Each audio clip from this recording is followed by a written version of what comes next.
السلام علیکم ګرانو کتونکو، زه یم واجد خان او تاسو ګورئ پرایم ډیجیټل کهانی.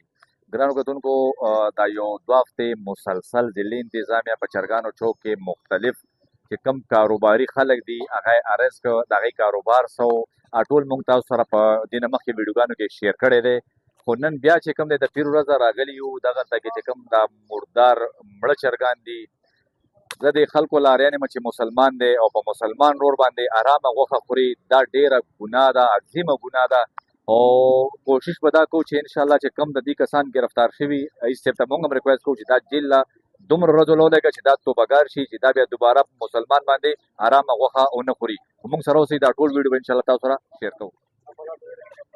چې څنګه تاسو ته ما وویلې چې ای سی صاحب هم ولاړ دی، دې سره چې کوم دی هلال فوډ اتارټي والا چې کوم دي متعلقه افسران هغه هم ولاړ دي. دې ټولو سره به خبرې کوو او دې نه به دا تپوسونه کوو چې یاره دا وجه څه ده، دا زموږ مسلمان نور ولې په غلطه لار روان دی.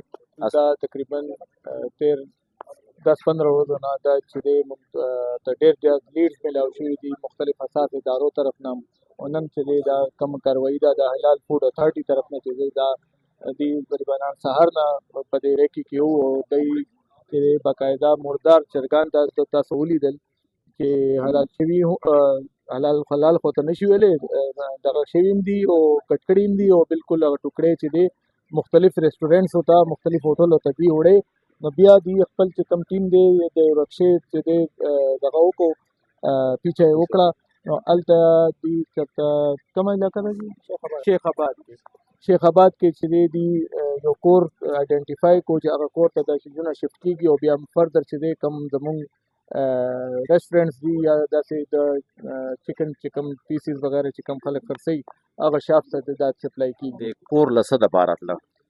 د کور کې به لکه دلته به دي مړه چرګان به راغونډ کړل، دلته یو سټور و، بیا هغه سټور نه به دي هغه کور ته وړل، هلته به صفایي کېده او بیا به هلته سټوریج هم دوی سره و.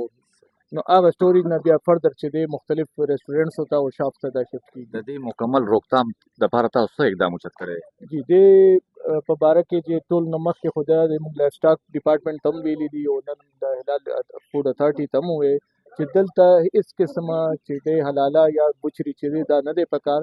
او فرض کړه که دا کسان داسې څه دغه کول هم غواړي، نو یو خاص سپیسیفیک ځای دې ورته جوړ کړي چې دا ټول دکانداران هلته خپل مال وړي، او هلته یو خاص طریقې سره یو خاص ایس او پیز لاندې چې دی دا د دې حلاله وشي او ټیک ټاک مال چې دی خلکو ته ملو شي. داسې کار وشو چې مونږ سهار وختي مونږ ته انفارمیشن راغو چې چرګانو چوک کې رشکه کې مال دغه کېږي سپلای کېږي. نو ما خپل ټیم ته څنګه شهاب صاحب دی هغه سره وصیف وو، ما دې ته آن د سپاټ کال وکړو چې زه را روان یم لاره کې کاندې تاسو دغه لږ ټریس کوئ. دې دلته نه دا ټریس که مختلف دي رشکې پسې وو، په موټرسایکل زه ورپسې په ګاډي کې وم، کله یو کوڅې ته ننوځه کله بلې ته، کله چې مونږ بیري باغ پل باندې دي ونیوه، نو دې چې کوم هغه مال و 3 ډرمانو کې نیر ته غوځار کړو. رشکې والا مونږ رنګې هات ونیوو، هغه مونږ ته لوکیشن وښیلو، ټریس هم کړو. په شیخ آباد کې په یو کور کې نصر الله په نامه باندې کوم چې نصر الله دی دا ټول مارکیټ یې پیژني، دی بار بار و چې دی کوي دا کار. د هغه کور کې مونږ لکه 50-60 کیلو دغه برآمد کړو چکن پارټس، او چې بیا هغه مونږ ته ماشومانو په ذریعه باندې خاص کر ځکه هلته ماشومان ولاړو، نو هغې مونږ هوټلو ته بوتلو چې دې هوټل ته سهار سپلای کړې ده، دې ته یې کړې ده، دې ته یې کړې ده، او باقي چې کوم دا بونلیس تاسو ولیدو نو دا بیا مونږ د هوټلو نه برآمد کړو. نو اټ مینس چې دا د پېښور مختلف دغه ته دغه ځینه سپلای کېږي. چې کوم تاسو له انفارمیشن میلو شو هوټل والا، نو ای سی صاحب د هغه خلاف هم څه کاروایي کوئ که دې سره به پروف وي که نه؟ جی دوی سره اوس مونږ هغه سپاټ ته ځو، هغه هوټل هم آیډنټیفای کوو او باقاعده هغوی خلاف به مونږ پرچم ورکوو، او چې کوم قانوني کاروایي دی هغه به انشاءالله کوو. دا خو به یو هوټل نه وي که نه، دا خو به تقریبا پېښور ښار مکمل د دې ګن نه ډک دی، نو ټولو خلاف به قانوني کاروایي کوئ؟ ګورې جی دا خو یو حق دی. بل یو خبره یو تپوس کوم، عوام اکثر موږ ته په کمنټس کې ډېرې غلطې خبرې مولېږي چې یاره دا به جرمانه والي یا 3-4 ورځې جیل به وخوري او واپس به روځي. نو د عوامو دپاره داسې یو میسج ورکوو چې یاره دې خلاف به څه ګورې جی قانون کې چې څه کم قسمه سزا ده یا کم چیکونه دي هغه امپلیمنټ کول زما کار دی بینګ میجسټریټ، چې هغه مونږ کوو، او د دې باقاعده سمري ټرایل کېږي، او د دې ته هم لکه پوره مونږ هیرینګ د دې هم کوو، دې له موقع ورکوو چې ځان لفظ ویل غواړي نو ودې وایي، نو هغه مطابق چې دی مونږ د قانون مطابق دې له سزاګانې هم ورکوو، جرمانې هم کوو. او تاسو وینئ چې مونږ دا زموږ چې کوم اکټیویټیز دي دا ډے بای ډے چې دی دا زیاتې شوي دي، او دې باندې مونږ پوره فوکس کړی دی چې دې شي بالکل کله کمه وکړو. او بله خبره ده ما تاسو ته اوس لږ ساعت مخکې هم وویل چې موږ دا غواړو چې دلته یو دا چې کوم حلاله ده دا بالکل ختم شي، بل چې دا د هول سیل مارکیټ دی د چرګانو د نورو ډسټرکټونو یا نورو صوبو نه چې دی دلته مال راځي نو خامخا لار کې چرګان ته مړ کېږي. نو دا دی چې موږ دا وایو چې دا صرف او صرف د چرګانو د خرید او فروخت کار وکړي. باقي چې کوم حلاله ده که دلته څوک کول غواړي نو باقاعده ګورنمنټ نه دی پرمیشن والی او یو بچري دلته جوړه کړي چې دا هر یو مال د هر یو دکان نه ځي نو هلته یو پراپر ایس او پیز سره به هغه به حلاله هم کېږي او بیا به پته هم لګي چې دا کوم ځای کې دا حلاله وشوه او بیا که فردر لاندې مارکیټونو کې یا ریټیل باندې چې کم خرڅېږي نو هغه هم سره به لکه پوره ټرایل به وي.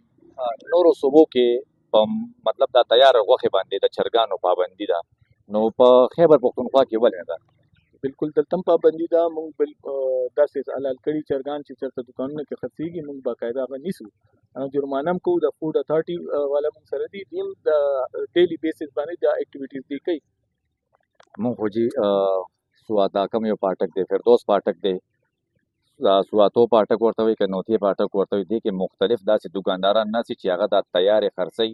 دې سره څه پروف دی چې دا حلال دی یا حرام دی؟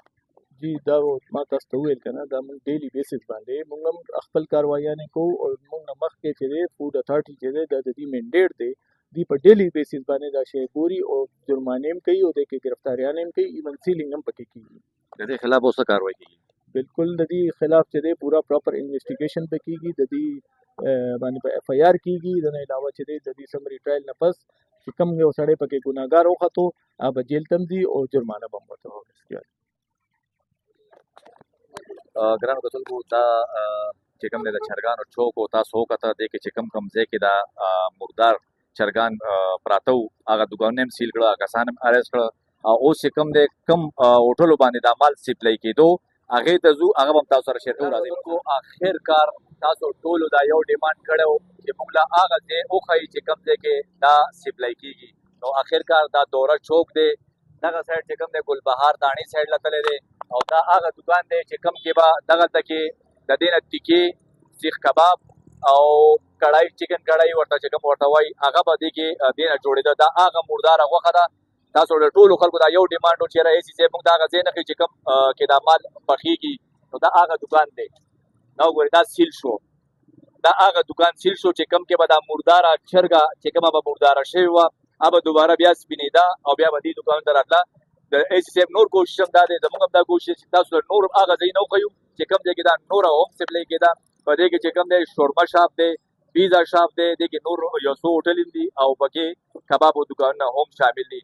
دا به زموږ د نن ویډیو د نوې ویډیو سره ستاسو خدمت کې بیا حاضرېږو. موږ له اجازه راکړئ د لوی الله په امان.